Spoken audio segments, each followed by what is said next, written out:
अस्सलाम वालेकुम, मेरा नाम रोशान दियामरी है। इस्लामाबाद प्रेस क्लब के बाहर गिलगित बल्तिस्तान में अवामी एक्शन कमेटी के जिन लीडर्स को अकाबरीन को गिरफ़्तार किया गया था, उसके हवाले से यहाँ पर एक एहतजाज, अलामती एहतजाज रिकॉर्ड किया गया, जिसमें गिलगित बल्तिस्तान, आज़ाद कश्मीर समेत मुल्क भर के यहाँ पर बड़े लोगों ने शिरकत की। हमारे साथ मौजूद है डॉक्टर आलिया, अवामी वर्कर पार्टी के सीनियर रहनुमा। भी समझे हमेशा से ही किसी भी खत्ते के मज़लूमों का कोई मसला होता है तो आलिया आपको यहाँ पर नज़र आती है। अच्छा आलिया, आप सबसे पहले तो आपको मुबारक हो, आपकी आप रिसेंटली की डॉक्टरेट आपकी होगी। अच्छा डॉक्टर साहिबा, आपका तो एक अरसा हो गया अवामी जदोजहद में काम करते, क्या समझती कि क्यों ये मज़लूमों और महकूमों को ये रियासतें गिरफ़्तार क्यों करती हैं?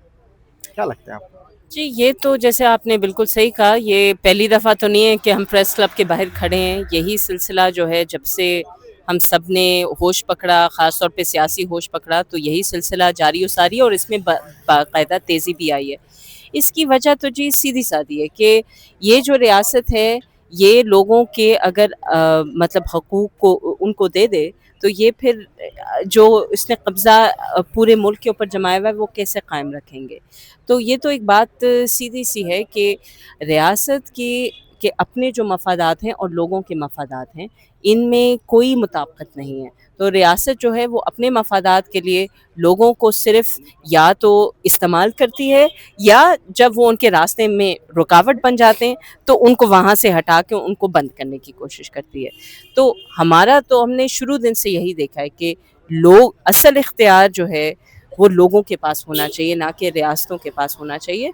और यही वो रियासतें हैं जो कि लोगों के जायज़ हकूक़ को पहले भी नहीं मानते थे और आज भी नहीं मानते हैं। ये डॉक्टर महरंग बलोच एक तरफ देख लें, हम 2 माह से वो गिरफ़्तार है। अली वज़ीर साहब गुज़िश्ता एक अरसे से वो जेल ही में ही रहते हैं मोस्टली।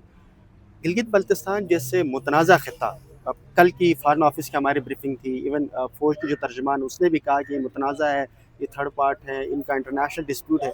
एक तरफ ये तकारीर हो रही है, दूसरी तरफ इस तरह से गिरफ्तारियां करके इंटरनेशनली और दूसरों को ये लोग क्या पैगाम देते हैं? बतौर एक पॉलिटिकली, आप एक साइंटिस्ट हो, पॉलिटिकल चीज़ों को अंडरस्टैंड करती हो, इससे क्या नतीजा अखज़ हो सकते हैं? इस तरह की हिकमत अमली से क्या होगा? रियासत के लिए क्या नुकसानात हो सकते हैं इससे?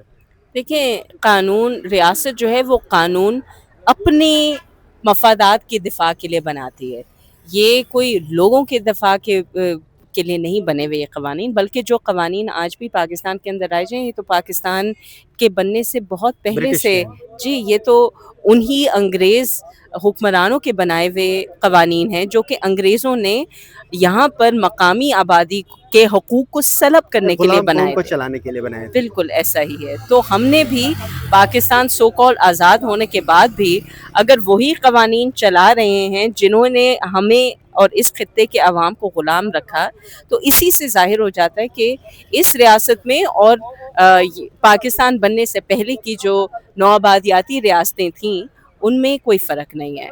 तो जहाँ तक ये बात कि गिलगित बल्तिस्तान के मुतनाज़ा स्टेटस के हवाले से, देखें जी, ये तो जब इनके फ़ायदे में ये बात आती है तो वो इसको मुतनाज़ा इलाका कहेंगे। जब इनके फ़ायदे में ये बात आती है कि नहीं, हम इसको एक सूडो प्रोविंशियल स्टेटस दे दें, इसका नाम भी बदल दें और यहाँ पर अपने मर्ज़ी के कवानीन लागू कर दें, तो वो तब वो कर देते हैं। तो रियासती जो नुक्ता नज़र होता है, उसमें कभी भी आपको कोई लॉजिक या कोई कंसिस्टेंसी नहीं मिलेगी। वो उनके मफादात के साथ इनकी पोजीशंस भी और इनके कवानीन भी चेंज होते रहते हैं।